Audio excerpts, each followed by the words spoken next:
Good afternoon, everybody, and welcome. I guess we don't have enough seats today. Wow. In the last quarter century, a sitting president of the United States has come to Davos only twice. Both times it was Donald Trump. So when I asked to serve in this new role that I have, he was one of the first leaders I called and invited to return. I first met the president about 25 years ago, but I worked most closely with him during the early months of COVID. This was March 2020. Markets were under extreme stress. Some economists were warning we could be headed towards a second Great Depression. What stood out to me during the extraordinary period was a president's willingness to bring together people from governments, from business, across institutions, across perspectives, to think differently, and importantly, to act decisively. That instinct to act, especially in pivotal moments, is one reason I think he values the World Economic Forum. It is a unique institution that brings together the largest combination of government officials, business leaders, technology leaders, civil society and NGO leaders anywhere in the world for a genuine dialogue, and particularly importantly this year. Thankfully, this group is meeting under better economic circumstances than during the pandemic, but once again, we're facing very serious different economic conditions around the world. One of the central challenges that is impacting me is how capitalism can benefit more, and how can we broaden our global economy for greater and greater participation. That is a question where the president has shown real leadership through investing in infrastructure, reducing barriers to growth, and initiatives like the Trump account, designed to give more Americans a direct stake in the growth of the U.S. economy.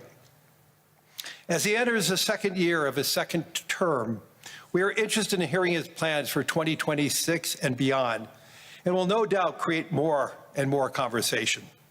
And that's what the forum is about, a serious conversation in the spirit of dialogue. Discussions where the world is headed, where are we going, and these discussions would be incomplete without the President of the United States, the most important leader in the world.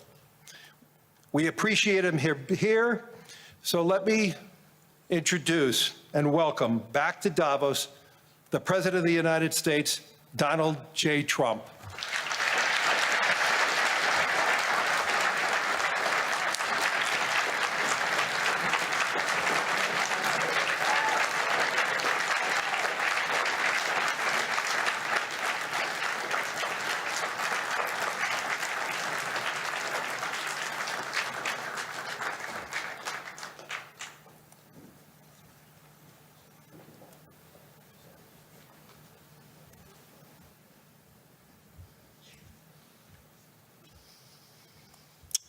Well, thank you very much, Larry. It's great to be back in beautiful Davos, Switzerland, and to address so many respected business leaders, so many friends, few enemies,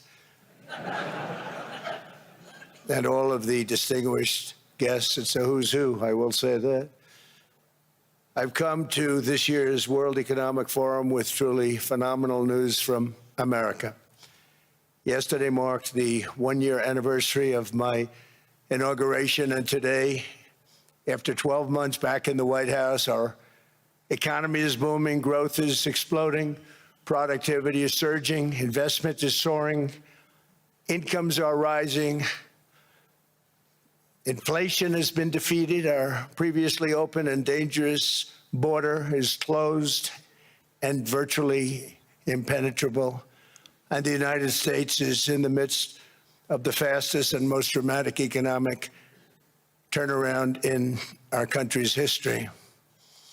Under the Biden administration, America was plagued by the nightmare of stagflation, meaning low growth, and high inflation, a recipe for misery, failure, and decline.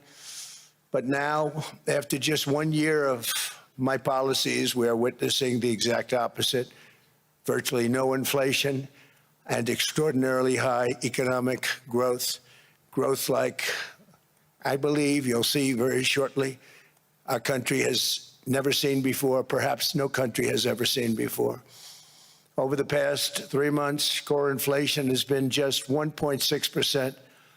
Meanwhile, fourth quarter growth is projected to be 5.4%, far greater than anybody other than myself and a few others had predicted. Since the election, the stock market has set 52 all-time high records. So that's in 1 year, 52 records, adding $9 trillion in value to retirement accounts, 401ks, and people's savings. People are doing very well. They're very happy with me.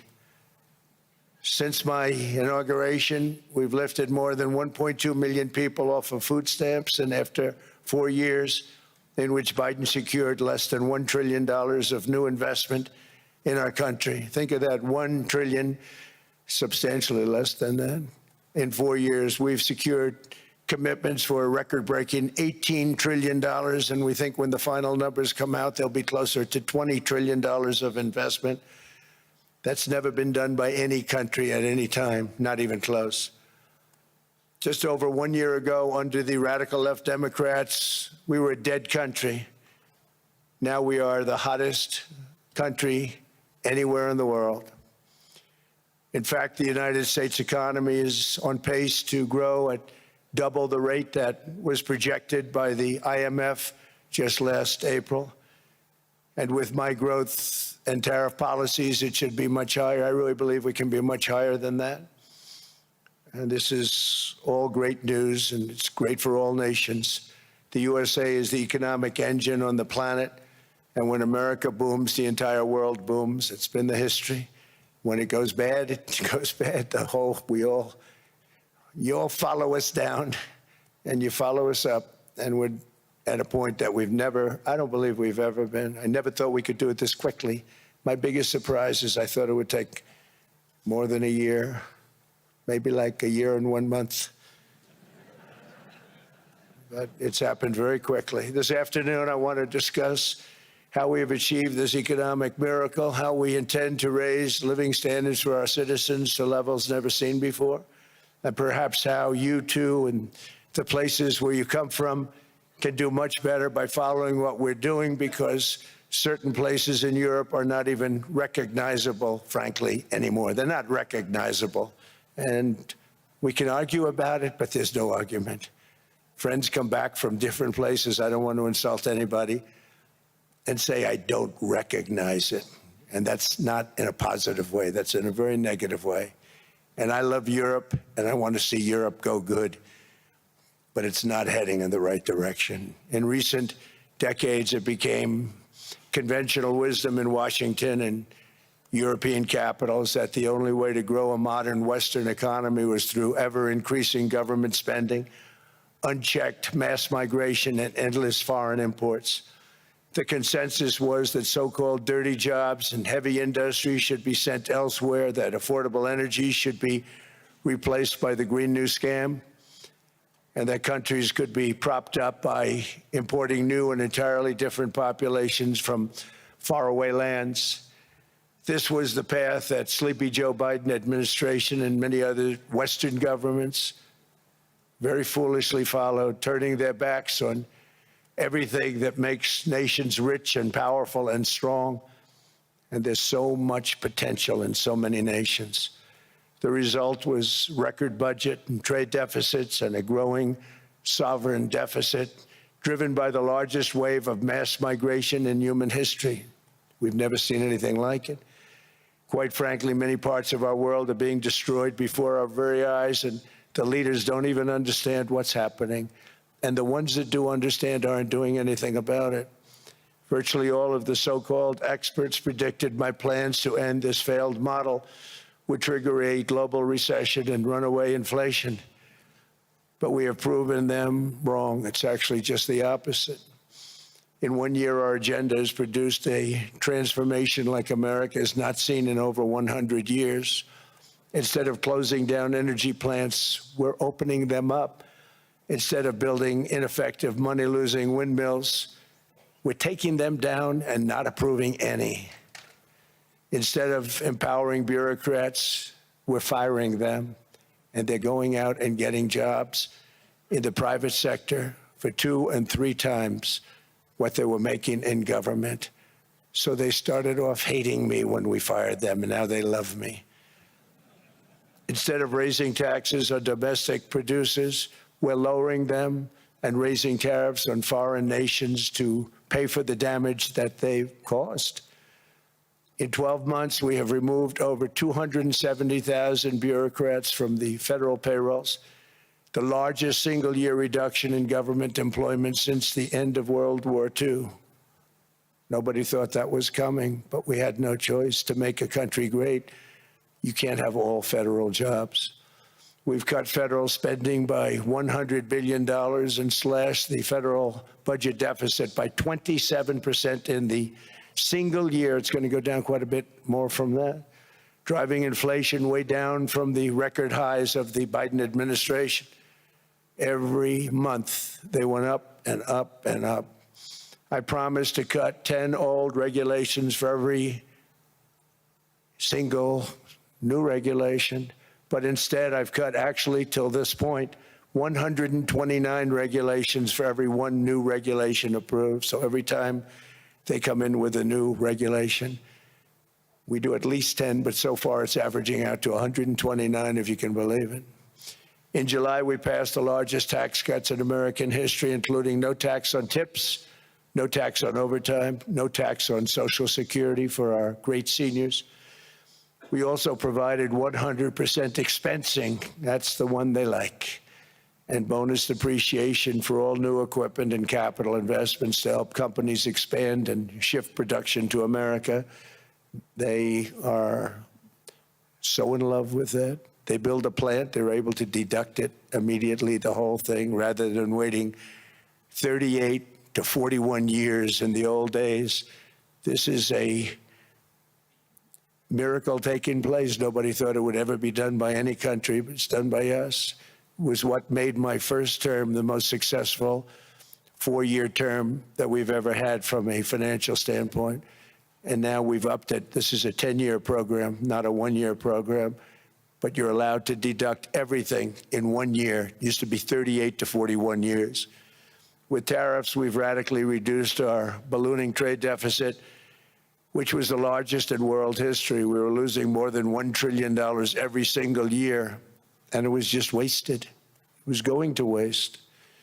But in 1 year, I slashed our monthly trade deficit by a staggering 77%, and all of this with no inflation, something everyone said could not be done. There were a couple of brilliant people that actually thought I was doing the right thing. I thought I was doing the right thing.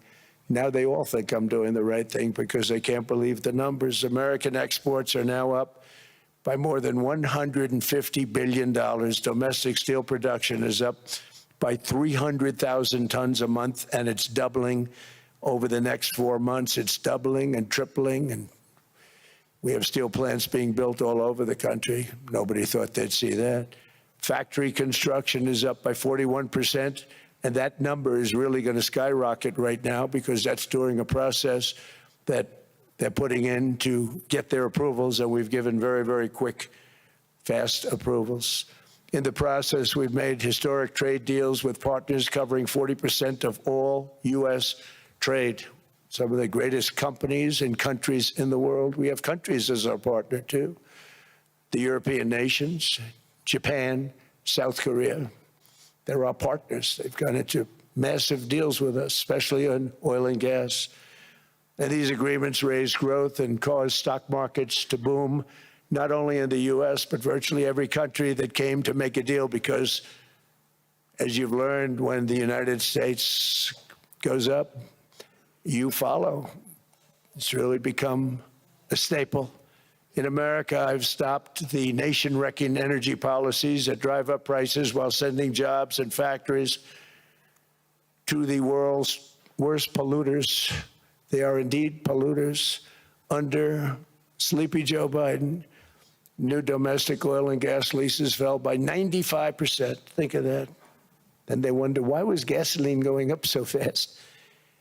The gasoline actually topped $5 a gallon, and some places $7 a gallon, and more than 100 major power plants were violently shut down by incompetent people that had no idea what the hell they were doing. Under my leadership, U.S. natural gas production is at an all-time high by far. U.S. oil production is up by 730,000 barrels a day, and last week we picked up 50 million barrels from Venezuela alone. Venezuela has been an amazing place for so many years, but then they went bad with their policies. 20 years ago, it was a great country, and now it's got problems, but we're helping them. And those 50 million barrels, we're going to be splitting up with them, and they'll be making more money. They've made it a long time. Venezuela is going to do fantastically well. We appreciate all of the cooperation we've been giving. We've been giving great cooperation. Once the attack ended, and they said, let's make a deal. More people should do that. But Venezuela is going to make more money in the next 6 months than they've made in the last 20 years. Every major oil company is coming in with us. It's amazing. It's a beautiful thing to see. The leadership of the country has been very good. They've been very, very smart. The price of gasoline is now below $2.50 a gallon in many states, $2.30 a gallon in most states, and will soon be averaging less than $2 a gallon. In many places, it's already down even lower, $1.95 a gallon. Numerous states are at $1.99, numbers that nobody has heard for years. Actually, since my last administration, we got it down to around those numbers. I've signed an order directing and approval of many new nuclear reactors. We're going heavy into nuclear. I was not a big fan because I didn't like the risk, the danger. But they have the progress they've made with nuclear is unbelievable, and the safety progress they've made is incredible. We're very much into the world of nuclear energy, and we can have it now at good prices and very, very safe. And we're leading the world in AI by a lot. We're leading China by a lot. I think President Xi respects what we've done, in part because I've allowed these big companies building these massive buildings to build their own electric capacity. They're building their own power plants, which when added up is more than any country anywhere in the world is doing. I read recently an article in the Wall Street Journal that China's creating so much energy, and they are, I gotta hand it to them, but we're creating as much or more, and we're letting them do that. I'm very proud of it. It was my idea. I said, you can't create this much energy. We needed more than double the energy currently in the country just to take care of the AI plants. And I said, we can't do that. We have an old grid system. And I came up with the idea, you know, you people are brilliant. You have a lot of money. Let's see what you can do. You can build your own electric generating plants. And they looked at me. They didn't believe me. All of the names that are, I think, in the room right now, if you want to know the truth, they didn't believe it. And I said, no, you can't. They came back 2 weeks and they didn't have the plant. They said, we thought you were kidding. I said, no, not only am I not kidding, you're going to have your approvals within 2 weeks. I always say nuclear will take 3 weeks, but most aren't going that. They're going oil and gas. They're even going coal in some cases. Because of my landslide election victory, the United States avoided the catastrophic energy collapse which befell every European nation that pursued the Green New Scam, perhaps the greatest hoax in history. The Green New Scam, windmills all over the place, destroy your land, destroy your land.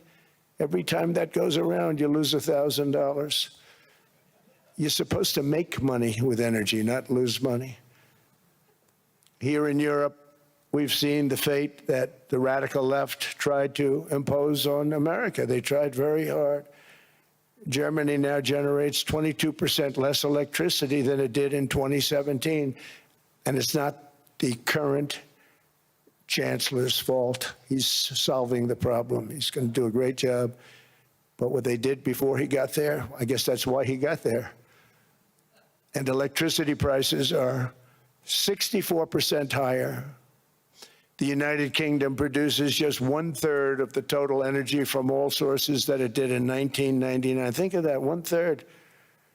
And they're sitting on top of the North Sea, one of the greatest reserves anywhere in the world, but they don't use it. And that's one reason why their energy has reached catastrophically low levels with equally high prices. High prices, very low levels. Think of that, 1/3. And you're sitting on top of the North Sea. And they like to say, well, you know, that's depleted. It's not depleted. It's got 500 years. They haven't even found the oil. The North Sea is incredible. They don't let anybody drill. Environmentally, they don't let them drill.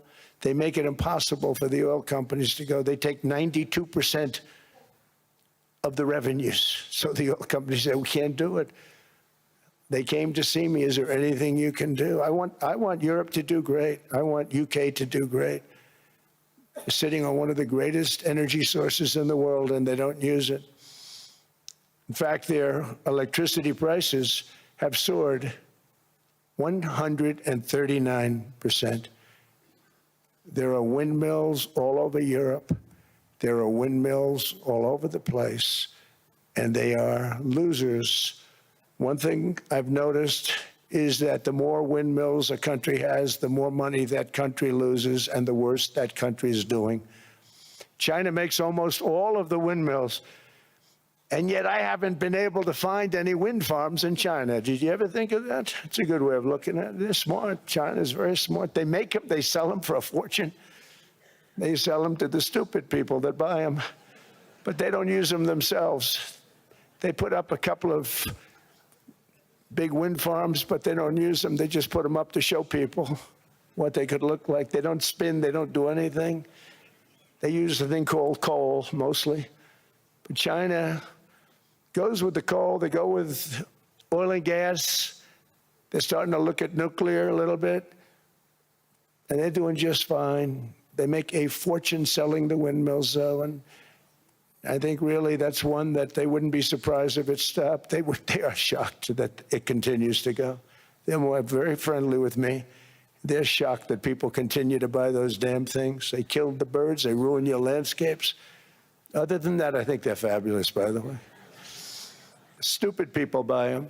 The consequences of such destructive policies have been stark, including lower economic growth, lower standards of living, lower birth rates, more socially disruptive migration, more vulnerability to hostile foreign adversaries, and much, much smaller militaries. The United States cares greatly about the people of Europe. We really do. I mean, look, I am derived from Europe. Scotland and Germany, 100% Scotland, my mother, 100% German, my father.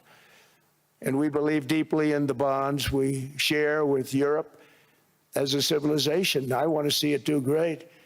That's why issues like energy, trade, immigration, and economic growth must be central concerns to anyone who wants to see a strong and united West, because Europe and those countries have to do their thing. They have to get out of the culture that they've created over the last 10 years. It's horrible what they're doing to themselves. They're destroying themselves. It's beautiful, beautiful places. We want strong allies, not seriously weakened ones. We want Europe to be strong. Ultimately, these are matters of national security, and perhaps no current issue makes the situation more clear than what's currently going on with Greenland. Would you like me to say a few words of Greenland? I was going to leave it out of the speech, but I think I would have been reviewed very negatively. I have tremendous respect for both the people of Greenland and the people of Denmark, tremendous respect. But every NATO ally has an obligation to be able to defend their own territory. And the fact is, no nation or group of nations is in any position to be able to secure Greenland other than the United States. We're a great power, much greater than people even understand. I think they found that out 2 weeks ago in Venezuela. We saw this in World War II, when Denmark fell to Germany after just 6 hours of fighting and was totally unable to defend either itself or Greenland. So the United States was then compelled, we did it, we felt an obligation to do it, to send our own forces to hold the Greenland territory, and hold it we did at great cost and expense. They didn't have a chance of getting on it, and they tried. Denmark knows that. We literally set up bases on Greenland for Denmark. We fought for Denmark. We weren't fighting for anyone else. We were fighting to save it for Denmark. Big, beautiful piece of ice. It's hard to call it land. It's a big piece of ice. But we saved Greenland and successfully prevented our enemies from gaining a foothold in our hemisphere. So we did it for ourselves also. And then after the war, which we won it big. Without us, right now you'd all be speaking German and a little Japanese, perhaps. After the war, we gave Greenland back to Denmark. How stupid were we to do that? But we did it. But we gave it back. But how ungrateful are they now? So now our country and the world face much greater risks than it did ever before because of missiles, because of nuclear, because of weapons of warfare that I can't even talk about. 2 weeks ago, they saw weapons that nobody ever heard of. They weren't able to fire one shot at us. They said, what happened? Everything was discombobulated. They said, we've got them in our sights. Press the trigger, and nothing happened. No anti-aircraft missiles went up. There was one that went up about 30 feet and crashed down right next to the people that sent it. They said, what the hell is going on? Those defensive systems were made by Russia and by China. So they're going to go back to the drawing boards, I guess. Greenland is a vast, almost entirely uninhabited and undeveloped territory. It's sitting undefended in a key strategic location between the United States, Russia, and China. That's exactly where it is, right smack in the middle. Wasn't important nearly when we gave it back. You know, when we gave it back, it wasn't the same as it is now. It's not important for any other reason, you know, everyone talks about the minerals. There's so many places. There's no rare earth, no such thing as rare earth. There's rare processing, but there's so much rare earth. And this, to get to this rare earth, you got to go through hundreds of feet of ice. That's not the reason we need it. We need it for strategic national security and international security. This enormous unsecured island is actually part of North America, on the northern frontier of the Western Hemisphere. That's our territory. It is therefore a core national security interest of the United States of America. And in fact, it's been our policy for hundreds of years to prevent outside threats from entering our hemisphere, and we've done it very successfully. We've never been stronger than we are now. That's why American presidents have sought to purchase Greenland for nearly 2 centuries. You know, for 2 centuries they've been trying to do it. They should have kept it after World War II, but they had a different president. That's all right. People think differently. Much more necessary now than it was at that time, however. In 2019, Denmark said that they would spend over $200 million to strengthen Greenland's defenses. But as you know, they spent less than 1% of that amount. 1%, there's no sign of Denmark there. And I say that with great respect for Denmark, whose people I love, whose leaders are very good. It's the United States alone that can protect this giant mass of land, this giant piece of ice, develop it and improve it and make it so that it's good for Europe and safe for Europe and good for us. And that's the reason I'm seeking immediate negotiations to once again discuss the acquisition of Greenland by the United States, just as we have acquired many other territories throughout our history, as many of the European nations have. They've acquired, there's nothing wrong with it. Many of them, some went in reverse, actually, if you look. Some had great, vast wealth, great, vast lands all over the world. They went in reverse. They're stuck back where they started. That happens too. But some grow.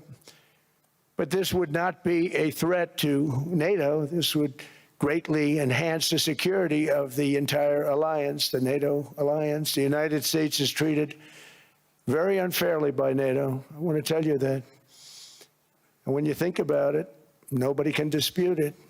We give so much and we get so little in return. And I've been a critic of NATO for many years. And yet I've done more to help NATO than any other president by far, than any other person. You wouldn't have NATO if I didn't get involved in my first term. The war with Ukraine is an example. We are thousands of miles away, separated by a giant ocean. It's a war that should have never started, and it wouldn't have started if the 2020 U.S. presidential election weren't rigged. It was a rigged election. Everybody now knows that. They found out. People will soon be prosecuted for what they did.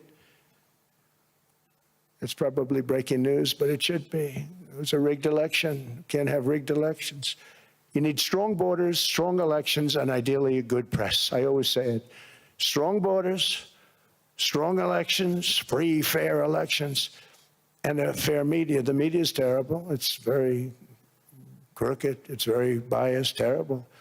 But someday it'll straighten out because it's losing all credibility. Think of it, when I went in a landslide, a giant landslide, won all 7 swing states, won the popular vote, won everything, and I only get negative press. That means that it has no credibility. And if they're going to get credibility, they're going to have to be fair. So you need a fair press. But you also need those other elements. And I inherited a terrible, terrible situation. If you look, the border was open, the inflation was raging, everything was bad with the United States when I came into office. But I also inherited a mess with Ukraine and Russia, something that would have never happened. And I know Putin very well. He and I would discuss Ukraine. It was the apple of his eye, but he wasn't going to do anything. I said, Vladimir, you're not doing it. He would never have done it. It was terrible what happened. I could see it happening, too. After I left, I could see it happening. Biden had given Ukraine and NATO $350 billion, a staggering sum, $350 billion.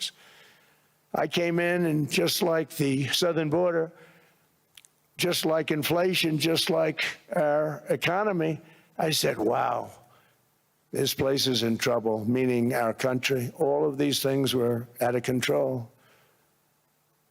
But the border was out of control. We fixed it with the strongest border anywhere in the world. And I've now been working on this war for 1 year, during which time I settled 8 other wars. India, Pakistan, I settled other wars that were, Vladimir Putin called me, Armenia, Azerbaijan.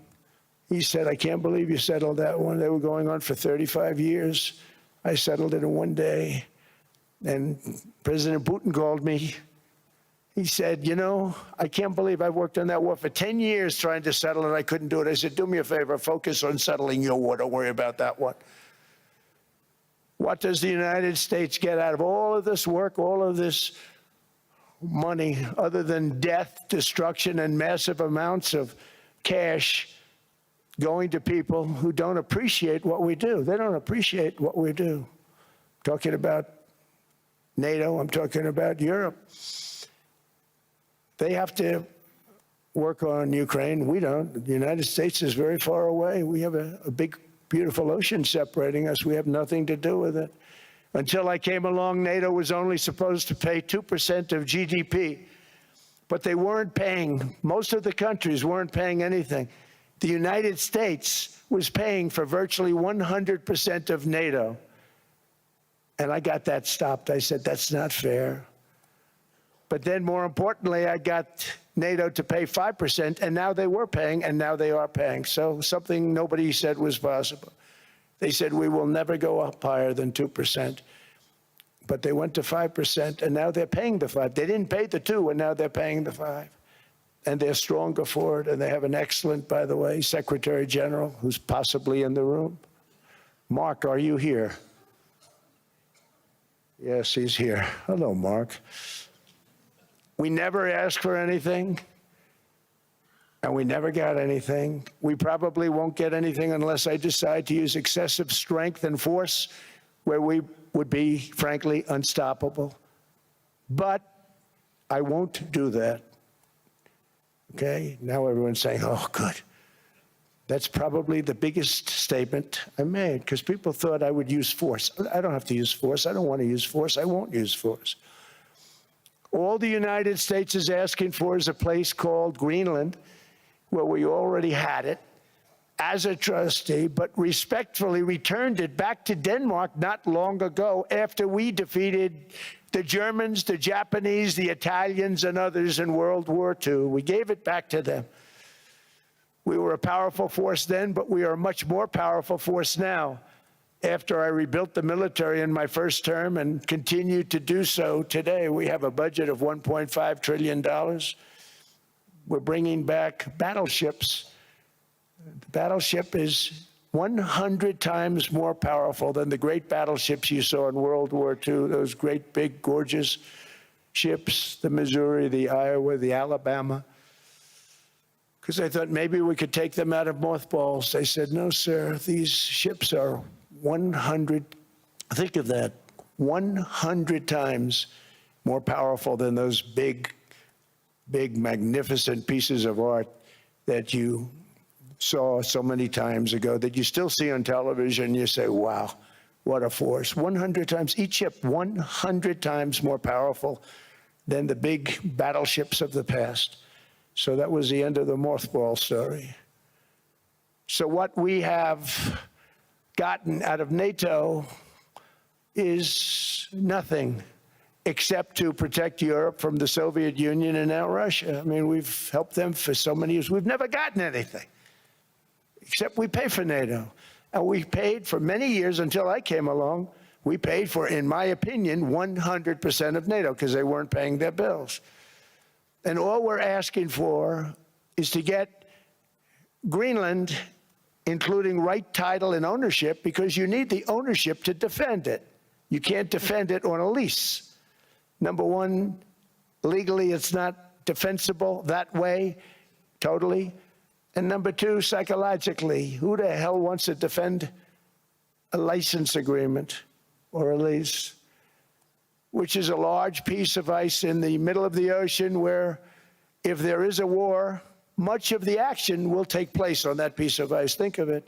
Those missiles would be flying right over the center of that piece of ice. All we want from Denmark for national and international security and to keep our very energetic and dangerous potential enemies at bay is this land on which we're going to build the greatest golden dome ever built. We're building a golden dome that's going to, just by its very nature, going to be defending Canada. Canada gets a lot of freebies from us, by the way. They should be grateful also, but they're not. I watched your Prime Minister yesterday. He wasn't so grateful. But they should be grateful to us. Canada lives because of the United States. Remember that, Mark, the next time you make your statements. What we did for Israel was amazing, but that's nothing compared to what we have planned for the United States, Canada, and the rest of the world. We are going to build a dome like no other. We did it for Israel. And by the way, I told Bibi, stop taking credit for the dome. That's our technology. That's our stuff. But they had a lot of courage, and they were good fighters, and they did a good job, and we wiped out the Iran nuclear threat like nobody can believe. Nobody's ever seen anything like it. That, Venezuela, taking down Soleimani, wiping out al-Baghdadi when he tried to reinstitute ISIS. We did a lot. I did a lot of big things. all perfectly executed. Everyone was perfectly executed. Somebody told me that, a military expert told me, "Sir, everything you've done has been perfectly executed." I said, "I know." So other presidents have spent, whether foolishly or not, trillions and trillions of dollars on NATO and gotten absolutely nothing in return. We've never asked for anything. It's always a one-way street. Now they want us to help them with Ukraine. And we say, we're going to. I'm really helping, not even them. I want to see, last week, if you saw, it was 10,000 soldiers, but last month it was 31,000 soldiers died. 31,000. That's this room times, the number of people in this room times 30. Think of it. 30,000 soldiers died in 1 month. The month before it was 27,000. The month before that it was 28,000. The month before that it was 25,000. It's a bloodbath over there. And that's what I want to stop. It doesn't help the United States, but these are souls. These are young people. Look like you, look like some of you right in the front row. They go to war. Their parents are so proud. Oh, there he goes, comes back.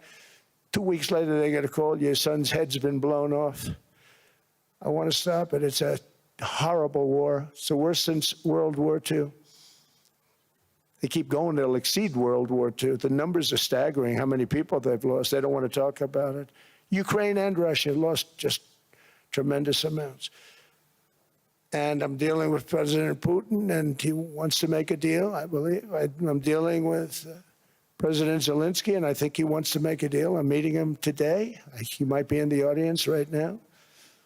But they got to get that war stopped because too many people are dying, needlessly dying. Too many souls are being lost. It's the only reason I'm interested in doing it. But in doing it, I'm helping Europe, I'm helping NATO, and I've until the last few days when I told them about Iceland, they loved me. They called me daddy, right, last time. A very smart man said, he's our daddy. He's running it. I was like running it. I went from running it to being a terrible human being. But now what I'm asking for is a piece of ice, cold and poorly located, that can play a vital role in world peace and world protection. It's a very small ask compared to what we have given them for many, many decades. But the problem with NATO is that we'll be there for them 100%. But I'm not sure that they'd be there for us. If we gave them the call, gentlemen, we are being attacked. We're under attack by such and such a nation. I know them all very well. I'm not sure that they'd be there. I know we'd be there for them. I don't know that they'd be there for us. So with all of the money we expend, with all of the blood, sweat, and tears, I don't know that they'd be there for us. They're not there for us on Iceland, that I can tell you. I mean, our stock market took the first dip yesterday because of Iceland. So Iceland's already cost us a lot of money. But that dip is peanuts compared to what it's gone up. And we have an unbelievable future in that stock. That stock market is going to be doubled. We're going to hit 50,000, and that stock market's going to double in a relatively short period of time because of everything that's happening. But this is a good example. After giving NATO and European nations trillions and trillions of dollars in defense, they buy our weapons. We make the greatest weapons in the world, but now we're going to make them faster, much faster. You saw that. I put a cap on the salaries, and I put no buybacks, no stock buybacks, no various other things that they were doing. I mean, they were making $50 million, but it would take them 3 years to give you a Patriot missile. I said, that's not good. My chauffeur can do a better job than that, and he makes slightly less than 50.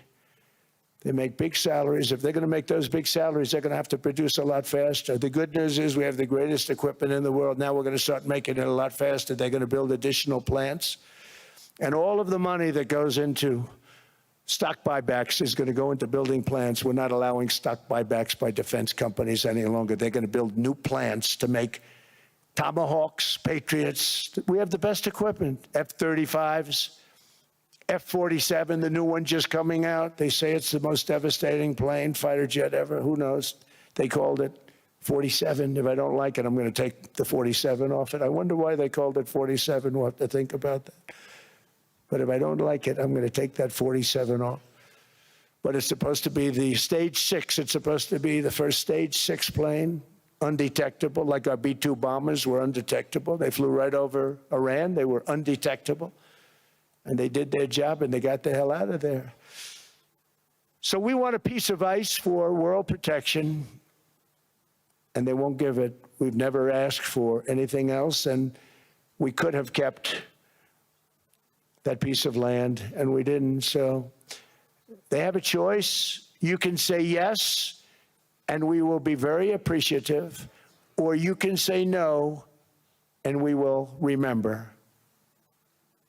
A strong and secure America means a strong NATO, and that's one reason why I'm working every day to ensure our military is very powerful, our borders are very strong, and above all, our economy is strong because national security requires economic security and economic prosperity, and we have the greatest that we've ever had.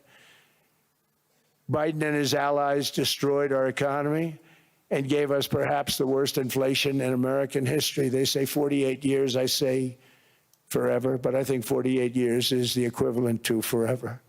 Whether it's 48 years or ever, it's terrible, costing the typical family $33,000. What they did to this country should never, ever be forgotten.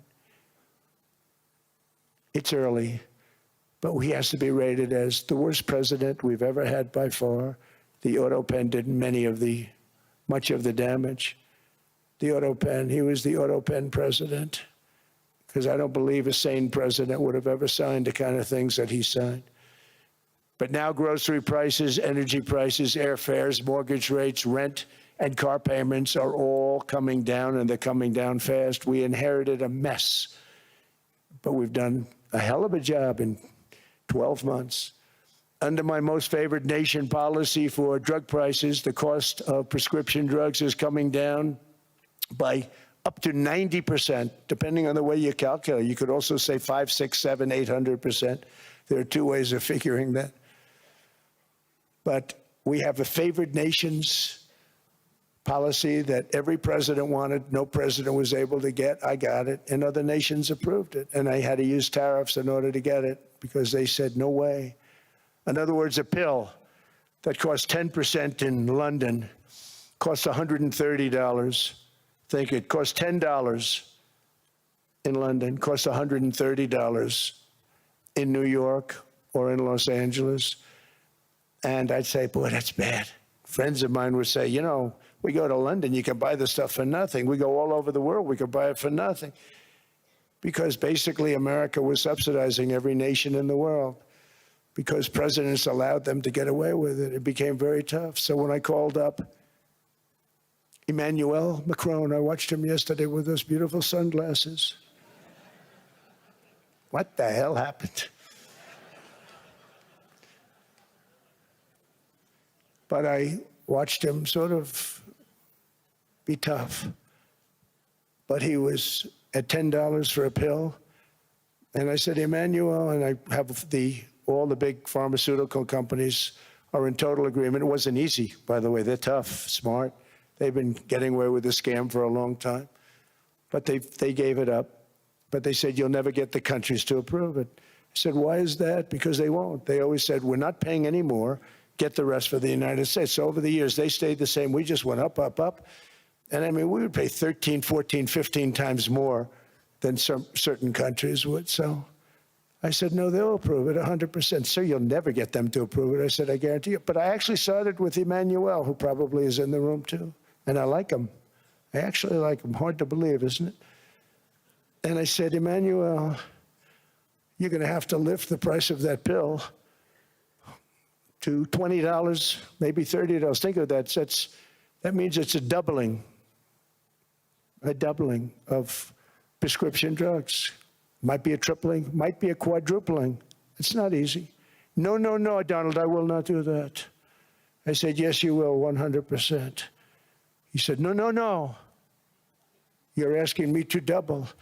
I said, Emmanuel, you've been taking advantage of the United States for 30 years with prescription drugs. You really should do it, and you will do it. I have no doubt. In fact, I am 100% sure you're going to. No, no, no, I will not do it. Because yes, in all fairness to him, he has to double or triple. Because the world being a bigger place than the United States, it's not that you meet in the middle. You just have to go up some, and we come down a lot. They go up a little, we come down a lot. So we're at $130, they're at 10. So they may have to go to 20 or 30. No more than that. I said, Emmanuel, you're going to be doubling or tripling? No, no, no. I said, here's the story, Emmanuel. The answer is you're going to do it, you're going to do it fast. And if you don't, I'm putting a 25% tariff on everything that you sell into the United States and a 100% tariff on your wines and champagnes. And that's about 10 times more than what I'm requesting. And you're going to do it. I don't want to go public with it, but you may make me do that. No, no, Donald, I will do it. I will do it. It took me, on average, 3 minutes a country, saying the same thing. You will do it. They all said, no, no, no, I will not do it.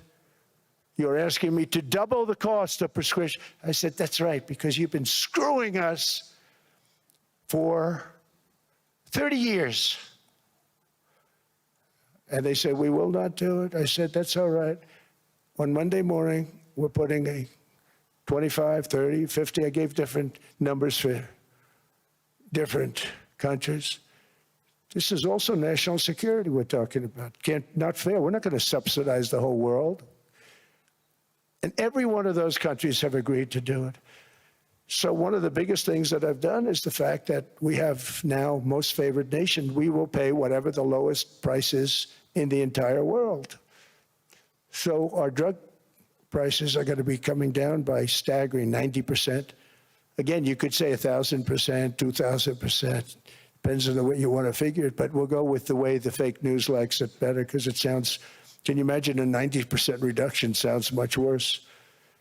But drug prices are going to be coming down tremendously in all the nations, and I appreciate them doing it, but they did it. In all fairness, without tariffs, I wouldn't have been able to get it done.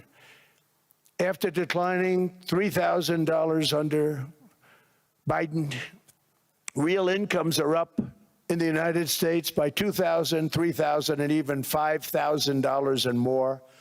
Home ownership has always been a symbol of health and vigor of American society, but that goal fell out of reach for millions and millions of people in the Biden era because interest rates went up so high. Today, I'm taking action to bring back this bedrock of the American dream. In recent years, Wall Street giants and institutional investment firms, many of you are here, many of you are good friends of mine, many of you are supporters. Sorry to do this to you, I'm so sorry. But you've driven up housing prices by purchasing hundreds of thousands of single-family homes, and it's been a great investment for them. Often as much as 10% of houses on the market. You know, the crazy thing is a person can't get depreciation on a house, but when a corporation buys it, they get depreciation. Okay, that's something we're going to have to think about too. I don't know if too many people think about that. You buy a corporation, they buy 500 houses. They buy hundreds of thousands. They buy 500 houses. They can take depreciation. A person sweats and works and buys one house, they can't. But homes are built for people, not for corporations, and America will not become a nation of renters. We're not going to do that. That's why I have signed an executive order banning large institutional investors from buying single-family homes. It's just not fair to the public. They're not able to buy a house. And I'm calling on Congress to pass that ban into permanent law, and I think they will. One of the biggest barriers to saving for a down payment has been surging credit card debt. The profit margin for credit card companies now exceeds 50%, one of the biggest. And they charge Americans interest rates of 28%, 30%, 31%, 32%. Whatever happened to usury?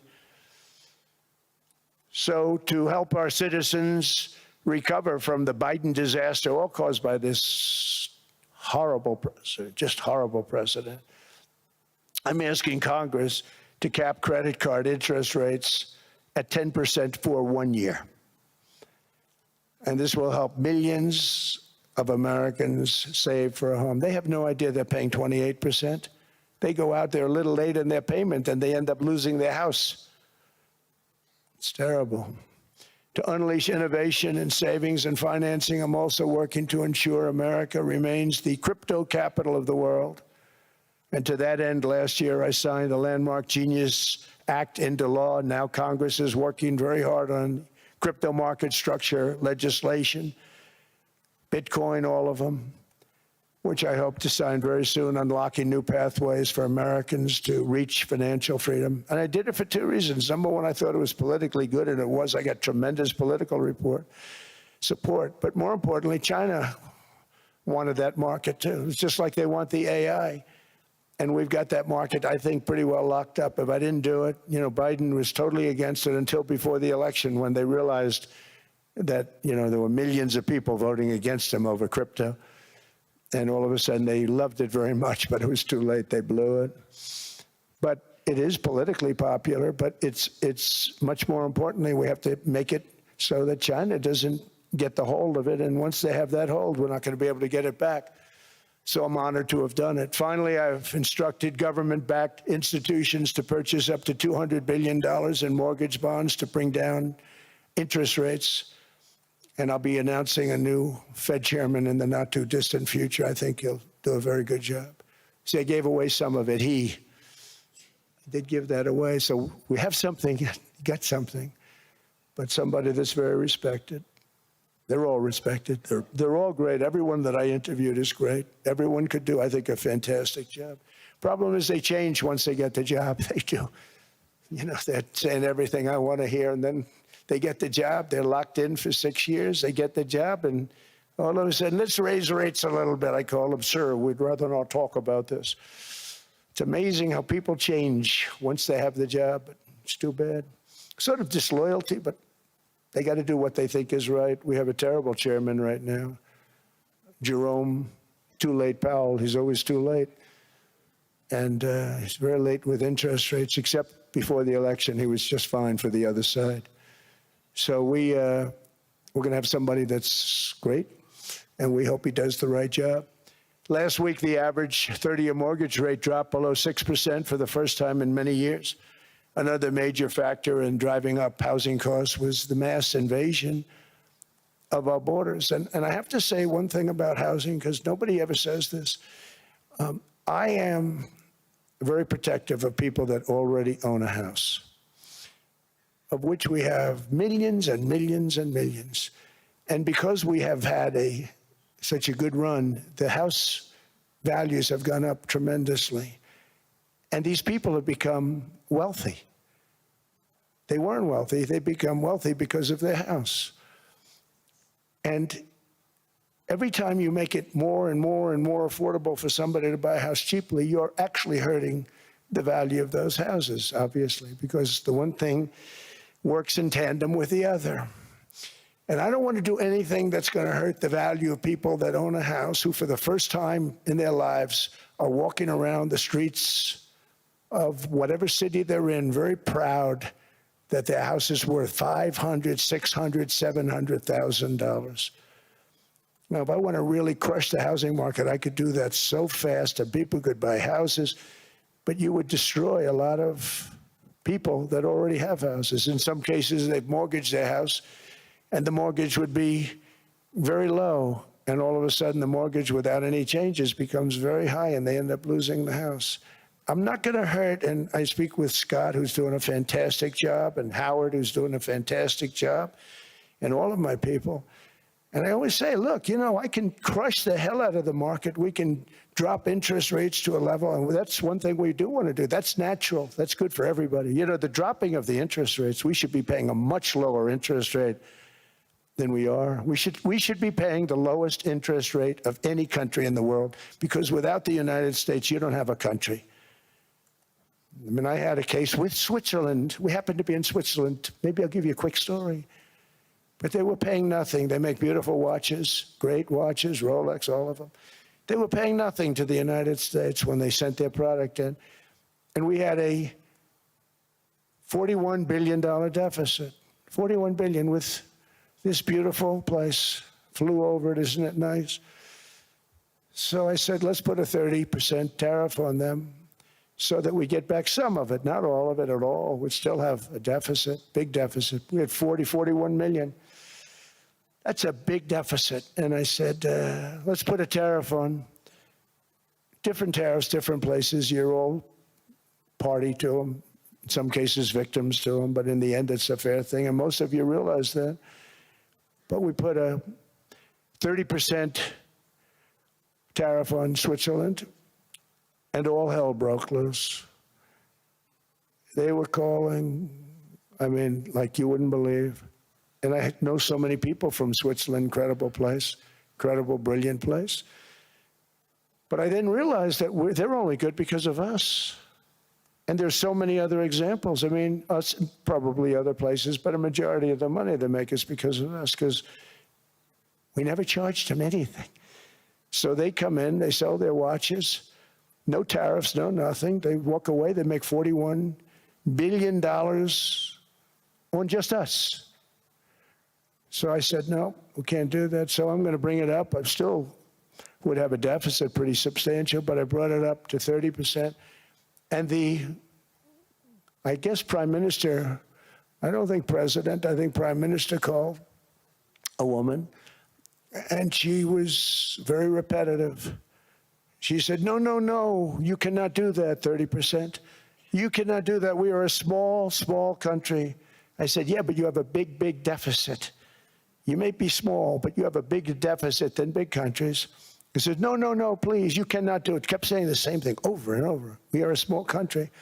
I said, but you're a big country in terms of, and she just rubbed me the wrong way, I'll be honest with you. And I said, all right, thank you, ma'am, appreciate it. Do not do this. Thank you very much, ma'am. And I made it 39%. And then all hell really broke out. And I was paid visits by everybody. Rolex came to see me. They all came to see me. But I realized, and I reduced it, because I don't want to hurt people. I don't want to hurt them.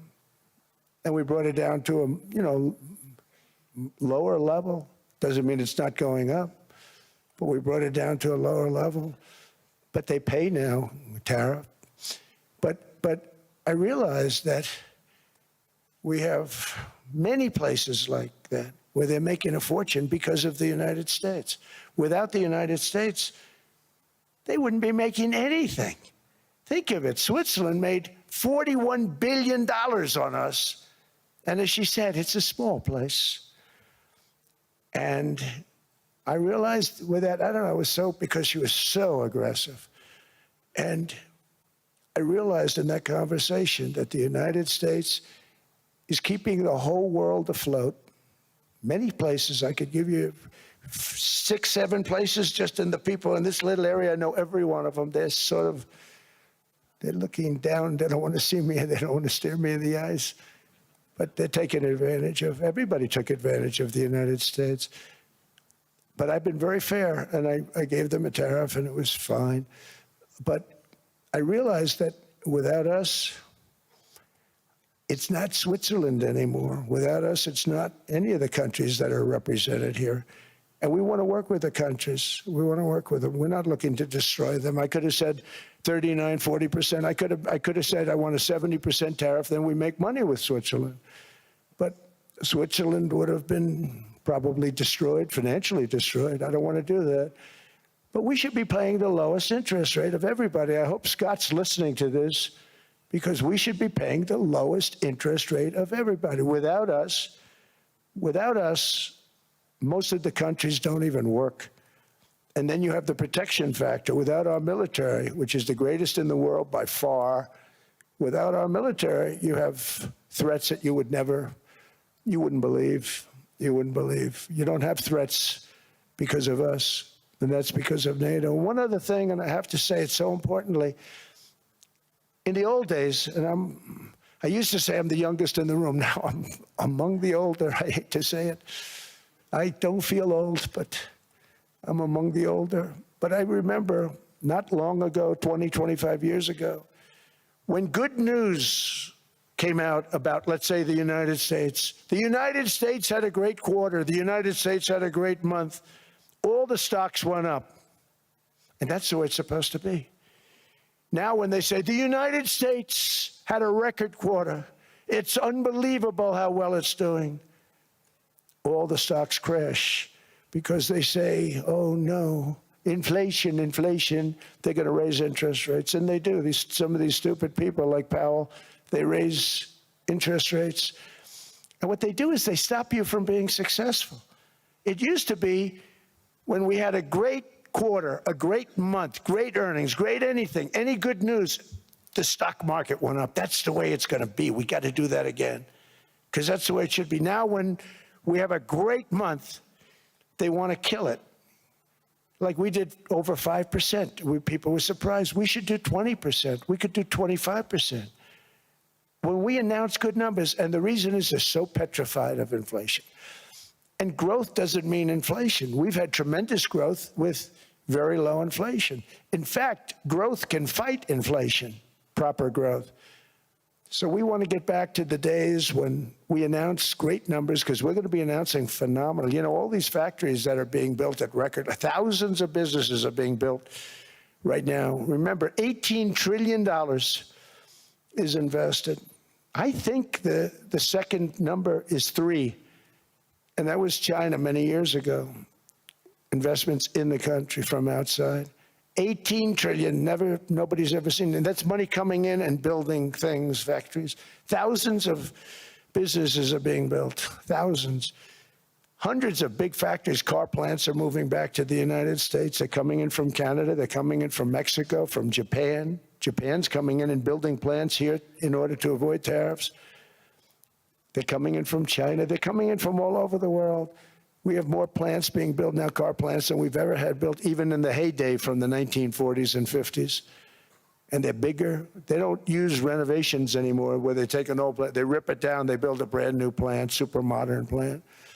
But it's happening at levels that nobody's ever seen. In 2024, the U.S.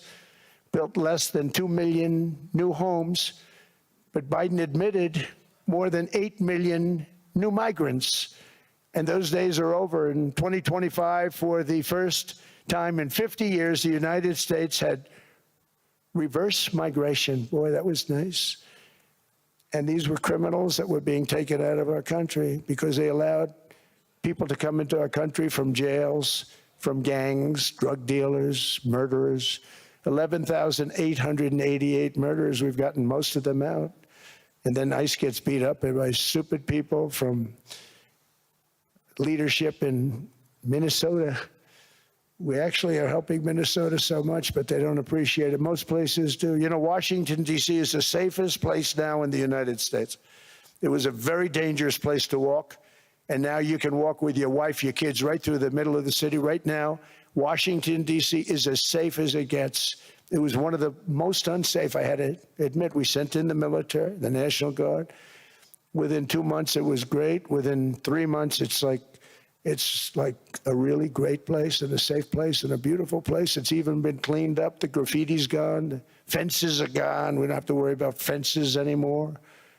All of the places, the grasses are cut and replaced with new grass in many cases. It's all going to happen in the spring. But Washington and D.C. is beautiful again, and it's safe. New restaurants are opening up. They were all closing. Now you can't get into a restaurant. Restaurants in Washington, D.C. are all opening. Memphis also, Memphis, Tennessee, New Orleans, Louisiana. We're there for 3 weeks. We've cut the crime down by 64%. Within another month, we'll have virtually no crime there. We can do that all over. We're going to help the people in California. We want to have no crime. I know Gavin was here. I used to get along so great with Gavin when I was president. Gavin's a good guy. And we're going to, if he needed it, I would do it in a heartbeat. I'd love to see. We did help them a lot in Los Angeles, a lot with the early in my term when they had some problems. But we would love to do it. I will say this, if I were a Democrat governor or whatever, I would call up Trump. I'd say, come on in, make us look good. Because we're cutting crime down to nothing. And we're taking people out, career criminals, who are only going to do bad things, and we're bringing them back to their countries. But where we've done it, it's been amazing. And we have a capacity to do it at much greater levels.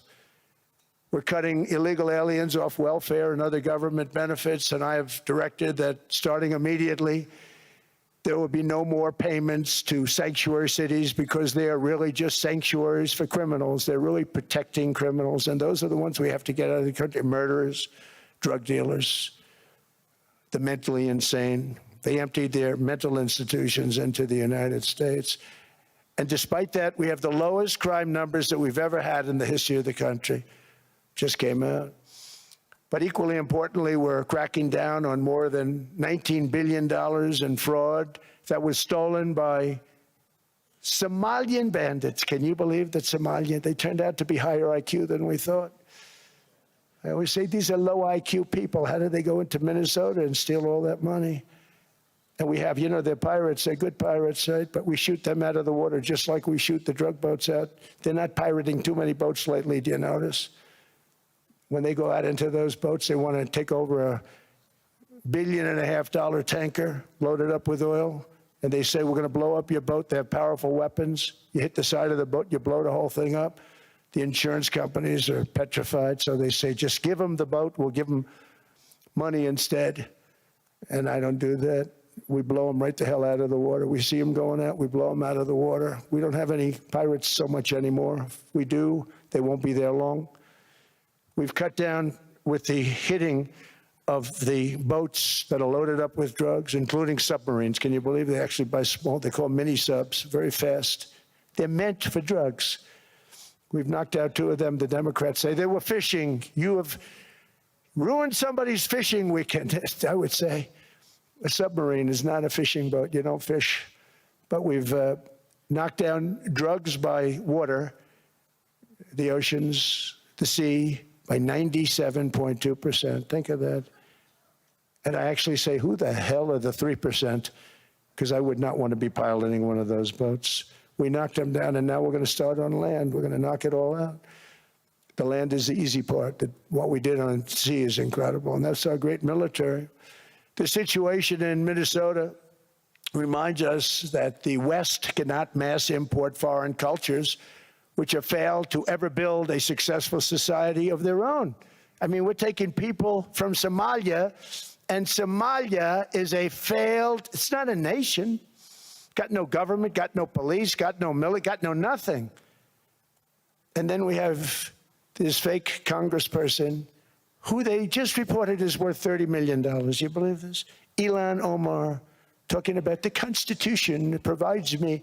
She comes from a country that's not a country, and she's telling us how to run America. Not going to get away with it much longer, let me tell you. The explosion of prosperity and conclusion and progress that built the West did not come from our tax codes. It ultimately came from our very special culture. This is the precious inheritance that America and Europe have in common. We share it. We share it, but we have to keep it strong. We have to become stronger, more successful, and more prosperous than ever. We have to defend that culture and rediscover the spirit that lifted the West from the depths of the Dark Ages to the pinnacle of human achievement. We live in an incredible, changing period. It's an unbelievable time, but we have to take advantage of the time that we're in. In our hands are technologies that our ancestors could scarcely have. I mean, they couldn't have even dreamt some of the things that we see today. And so rapidly they're produced. I mean, AI, 2 years ago, nobody ever heard of the term, and now everybody's talking about it. And it can have some very good purpose. It could also have some dangerous purpose, and for that we have to watch out. But some tremendous things are happening because of it. And we're leading by so much. We're doing so well. But opportunities that are bigger and grander than ever before in human history are right before us. It is the pioneers in this room. Many of you in this room are true pioneers. You're truly brilliant people. Just your ability to get a ticket is brilliant because you have about 50 people for every seat. I don't know what, that's Larry. Everything Larry touches turns to gold. He made this very successful. But you're in this room, And some of you are the greatest leaders anywhere in the world. You're the greatest brains anywhere in the world. And the future is unlimited, and to a large part because of you, and we have to protect you, and we have to cherish you. I always say we have to cherish our brilliant people because there aren't many of them. So together with confidence, boldness, and persistence, let us lift up our people, grow our economies, defend our shared destiny, and build a future for our citizens that is more ambitious, more exciting, more inspiring, and greater than the world has ever seen. We're in a position to do things that nobody else has ever even thought of before. And many of the people in this room are the ones that are doing it, and I want to congratulate you, and I'm with you all the way. You can do things that nobody else can even think about. So I congratulate you on your tremendous success, and the United States is back, bigger, stronger, better than ever before, and I'll see you around. Thank you all very much. Thank you very much.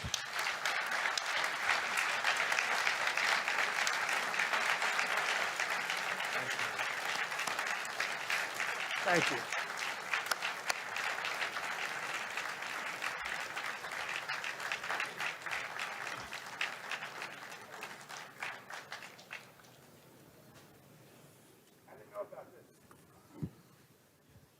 This was supposed to be a nice fire chat, Mr. President. Yes, good. I got set up. No, I did know. You made the job for the moderator really easy. Thank you, Mr. President, for your speech. I do have a few follow-up questions, if it's okay. Sure. I don't think I should start with Greenland, maybe. I'll start with the economy. The U.S. economy is doing really, really well. But how to sustain this growth moving forward? Because there's always a recession looming around the corner.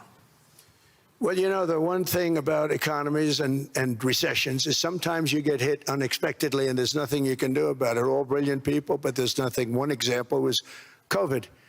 We had an economy going at levels like nobody had ever seen my first 2.5, 3 years. And then I heard the word pandemic, not COVID. They came up with that name over a period of time. We won't get into that. But I heard the word pandemic. And I had a poll come out that was so strong just prior to that, and I was with the two best pollsters, McLaughlin and Fabrizio, and they said, sir, George Washington and Abraham Lincoln, if they came back and ran as president and vice president, they couldn't beat you. And then what happened is the following day, I was told to stay tuned because there's something really bad happening in China. There are bodies laying all over Wuhan, right around that certain building that we talk about. I always said it came from Wuhan. It did come from Wuhan. And they were body bags. We saw it by satellite. And they said, there are strange things happening in China. And so it began. And we ended up with the COVID, and the whole world suffered. We did a phenomenal job. I don't think we got the credit we deserved. We did something that Operation Warp Speed, which some people say was one of the greatest military feats ever. We did a great job. Used our military, used a lot of people. But sometimes you get hit with things, nothing you can do. You get hit with things like that unexpectedly. And we got through it. And when I left, the stock market was higher than it was previous to the COVID coming up. And that was, I called it a great achievement. But things happen, bad things happen. The things that we can stop are wars if we're smart. That we can stop. Those are a matter of being intelligent and having intelligent people on the other side, because wars are the worst of all. Wars are worse than anything. But we can stop wars because that's sort of up to us. But things like dust flying in the air, wherever COVID comes from or whatever comes, sometimes you have to be a little bit lucky. But we are poised to have an economy like no other, not only in this country, but anywhere. And you know, when you hear the kind of numbers that I can tell you that Scott Bessent was with me the other day, and he's looking at numbers. He said, I can't. And that's all he's done his whole life, pretty much your whole life. Scott, you weren't going to be a football player, I don't think. Scott was not that great at football, but he was always good at numbers, right? And he was looking at numbers. He said, I've never seen anything like this. We're poised to do things that no other country has ever done.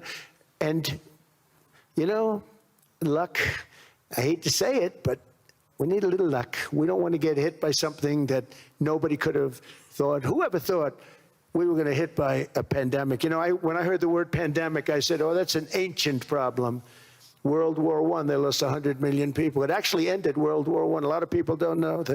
The Spanish flu in World War I ended the war because all the soldiers were sick. The soldiers were so sick on both sides, and that war was raging, and they were all dying from the Spanish flu. They were sick as dogs. They couldn't fight. So, you know, you don't know how that would have turned out. But so we do, I mean, subject to that, and I always have to put a caveat in for it, but we're poised to have the greatest growth of any large country, I think any country that there's been. When you look at what's happening in the United States, it's really amazing. Thank you. One thing that maybe keeps you up at night, I know you don't sleep that much anyway, Mr. President, is the debt. The U.S. debt is high, is now the biggest expenditure on your budget. How to get out of that impasse? Well, the big thing is growth. I mean, growth is the way. If we grow like this, we go from having a $37 trillion. We go from having high debt to low debt. But we also are cutting expenses, you know, the old-fashioned way. We have extraordinary growth. I think we're going to be growing our way out. I think we're going to be paying off debt. We're taking in tremendous money from tariffs fairly. And again, I'm using them judiciously. You know, Switzerland's a case study. I could have gotten much more. I could have asked for much more. But we're using them judiciously. But I think growth, most importantly, and then cutting costs. Now, if you take a look at Minnesota, $19 billion in fraud and other things. People going to airports, they came into the country, they don't have 10 cents, and they're leaving with hundreds of thousands of cash in their bags. When we get to that, and our DOJ, Pam, and Todd, and all the people that work over there, and all of the people that work in here, I can tell you, Scott Bessent is working on that. It's a priority, right? You have your whole team. We're in there looking for where this money is coming from, how much it is.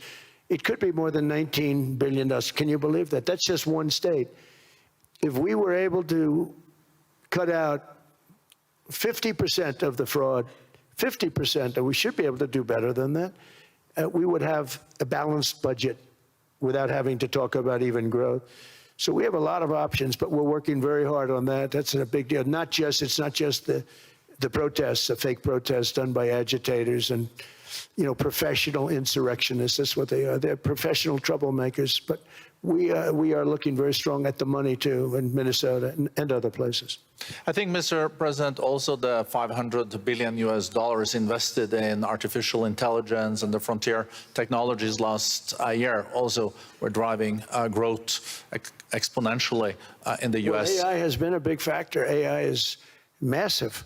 I mean, Mark Zuckerberg showed me a plant where he put it over a map of Manhattan, and it was basically the size of Manhattan. This is not, I said, you got to be kidding. It's a plant that was miles long, miles wide, very high. I don't think it was high like the Empire State Building, but it was high. And it literally covered most of the island of Manhattan. That's called a big plant. And, you know, when I heard they're going to spend $50 billion building, and I said, you know, if you spend 50 million, you can build a nice little shopping center. If you spend 500 million, you can build a good shopping center. But how do you spend 50 billion? When I looked at this thing, I said, you think you'll be able to do it for that? It's amazing when, you know, some of the plants that I see, and I see them all. And again, so big is we're letting them build their own electric generation. This way we have no problem, and otherwise they'd be complaining. There'd be nobody able to, you know, we have an old grid system. And not only that, they're going to sell at a very cheap price the excess electricity that they create back into our grid. So that'll solve some problems for certain states that don't have enough electricity. We also know that on the AI, there is fierce competition between the US as the largest economy in the world, 27% of the global GDP and 5% of the global population, not doing that badly, and China. And we know that that competition is very tough on AI. I know you're heading to a state visit to China in April.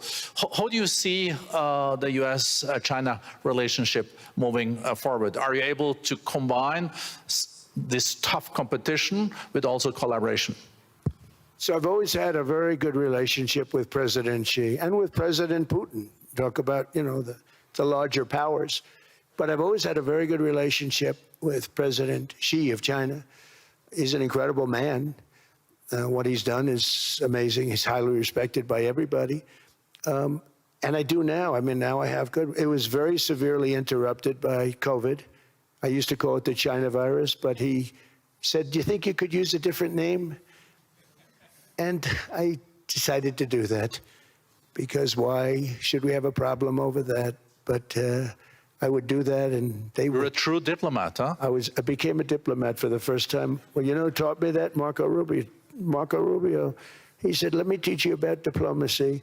Hey, any guy that gets approved by 100% of the votes, think of it, he got liberal Democrats and radical right Republicans to approve him. He's the only one. The next one was like lost 45 votes, right? But he got all 100 votes voting for him. And at first I wasn't happy about it. I said, wait a minute, I don't like that. And now it turns out that the Democrats probably wish they didn't do that. And Marco has been fantastic. Marco, stand up, please. You have done a great job as Secretary of State. He's going to go down as the best Secretary of State. And Scott, and we have Susie, who's the first female Chief of Staff, and she's the best Chief of Staff, too. And I see Howard Lutnick, who I know spoke. And Howard's fantastic. Some of the deals we're doing are great. And I want to pay particular attention because we have Chris. And Chris, you got up and spoke, I think. He's the #1 oil man in the world because I was going to put Doug Burgum, who's fantastic. I don't know if Doug's here. Is Doug here? Doug Burgum is fantastic. He said, sir, there's one man better than me. And he introduced me to Chris. And he turns out to be. So we're drilling more oil and gas now than we ever have by almost double. Is that right, Chris? And on top of it, we got a lot coming out of Venezuela. So anyway, so we're doing great. The country is just doing great. We have great people. Thank you. And I see other people. We have Steve Witkoff. We have Jared. I got so many people. I'm in trouble because when I go back, they're going to be people with long faces. Sir, you didn't introduce me. I got so many people. And we have a lot of the greatest people anywhere in the world. I know them all. So I won't continue because we'd be here all day. Thank you, Mr. President. We also know that you're a deal maker, and then maybe coming back to Greenland and Ukraine. What kind of deal in the end do you see between the U.S. And Denmark? Because, you know, I guess you see it now as a negotiation going on, or? Well, it's costing Denmark hundreds of millions a year to run it.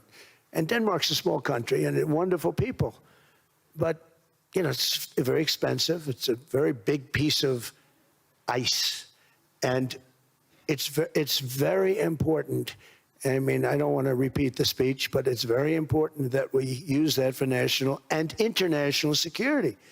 That can create a power that will make it impossible for the bad guys to do anything against the perceived good ones. And it's a great block for Europe, just like, you know, Denmark was supposed to spend hundreds of millions of dollars. They didn't spend the money. They didn't spend anything almost. And we'll see what happens. I just say this. NATO has treated the United States of America very unfairly. We never asked for anything. We never got anything. We actually took care of the needs of NATO for years and years, which I felt was always unfair. So I got NATO to pay because they're rich countries. But I think it's time that NATO step up. We're helping them with Ukraine. Without us, I think Putin would have gone all the way. I think we have it. I think that could have been a World War III, if you want to know the truth. If Kamala was elected, or Joe, any one of those, you know, those thinkers, I think you could have ended up in World War III. And I will say Steve Witkoff has been dealing incredibly with but we're not going to have World War III. We want to get it stopped, but we're not going to have World War III. I think if I wasn't elected, I think that could have evolved into World War III. It was a very, very bad situation, and it still is, but it's not that kind of bad. It's bad because so many young people are being killed. How close do you think there is on an agreement on Ukraine? I had the pleasure of speaking with Steve Witkoff and Jared Kushner yesterday. I know they're working hard on it. I know that they're also traveling now. Do you see this very close or still? Well, I hate to say it. I thought that was going to be, so I settled 8 wars plus. And I thought that was going to be one of my easier ones. Not the easiest. Some I settled in a matter of hours because I'm good at that stuff. You know, the United Nations should be doing this. I shouldn't be doing it, but it doesn't matter. It's got to get done, saving a lot of lives. We're saving millions of lives. With Ukraine, Russia, there's tremendous hatred between President Zelensky and President Putin. That's not good. That's not good for settlements. We know from dealing. There's abnormal hatred. With that being said, I think Russia wants to make a deal. I think Ukraine wants to make a deal. And we're going to try getting a deal done. We're getting, I think, Steve, I think I can say that we're reasonably close. But what happens is oftentimes we'll have a deal with Russia. Russia's set, and President Zelensky will not do it. You saw that when he was in the Oval Office. I was not happy. And then we'll have President Zelensky wants to make a deal, and Putin doesn't want to make the deal. It's a very difficult balance, and it's big time, and it is, you know, to use a word, it's a bloodbath. It's horrible what's happening. It's a drone war. The drones are killing, you know, thousands of people a week, thousands. We have to get it stopped. So I believe they're at a point now, I'm going to meet with President Zelensky later today. I believe they're at a point now where they can come together and get a deal done. And if they don't, they're stupid. That goes for both of them. And I know they're not stupid. But if they don't get this done, they are stupid. So I don't want to insult anyone, but you got to get this deal done. Too many people are dying. It's not worth it. President Sisi is sitting on the first row here. He spoke earlier today and also complimented you on the Gaza deal. I think there will be a signing tomorrow. Of course, there are different views on this, but how important do you think this signing is on the Board of Peace? And do you think this is going to sustain? Do you think we now will see Gaza reconstructed and the billions of US dollars invested? I do. I mean, I think we have peace in the Middle East. There are some little situations like Hamas, and Hamas has agreed to give up their weapons. Now, you know, they were born with a weapon in their hand, so it's not easy to do. When they were born with a rifle in their hand. It's not an easy thing for them, but that's what they agreed to. They've got to do it. And we're going to know, Jared, over the next 2 or 3 days, certainly over the next 3 weeks, whether or not they're going to do it. If they don't do it, they'll be blown away very quickly. They'll be blown away. You know, we have 59 countries that are part of that whole peace deal. And some of those countries aren't even they're near the Middle East, but they're not in the Middle East traditionally. And they want to come in and take out Hamas. They want to come in. They want to do whatever they can. There's a problem with Hezbollah in Lebanon, and we'll see what happens there, but that's a problem. But there are these little flames, but there's peace in the Middle East. Now, had we not gone in and knocked out with those big, beautiful, we just ordered 25 brand new ones, the latest and the greatest, the B-2 bomber. Think of them, they went in there at 2 o'clock in the morning with no moon, no light, no nothing, and every single one of those massive bombs hit its target, 100,000-pound bombs hit its target, every one of them. And then on top of it, from a submarine 300 miles away, we hit the sites with tomahawks, which is an unbelievable weapon. So, you know, we did our job. If we didn't do that, you would have never had peace in the Middle East. And the countries like Saudi Arabia, UAE, and Qatar could never have, and others could never have signed anything because you would have had this dark cloud, and the dark cloud was Iran with nuclear. Iran would, if we didn't take them out, they would have had a nuclear weapon within 2 months. They were very close to having the nuclear weapon, and we hit them hard. And it was a total obliteration. If they may try again, but they're going to have to try from a different area because that area was obliterated. Incredible thing we did. And because we did that, we were able to make peace. If we didn't do that, I would say, Jared and Steve, if we didn't do that, there was no chance of making peace because the countries I just named and other countries could have never signed off. They were afraid. They were afraid. We had a bully. The bully was Iran, the bully of the Middle East. They used to call it for years. They were the bully of the Middle East. They're not the bully of the Middle East anymore. Mr. President, I know you even had to change a plane last night, so I guess you didn't have much sleep, but I think you're... but your energy is still there. I know you have several bilateral meetings. I know you're also hosting a reception. So thank you so much for coming back to Davos. Thank you so much. It's highly appreciated. Well, thank you very much. Thank you, everybody, very much. Thank you. Thank you.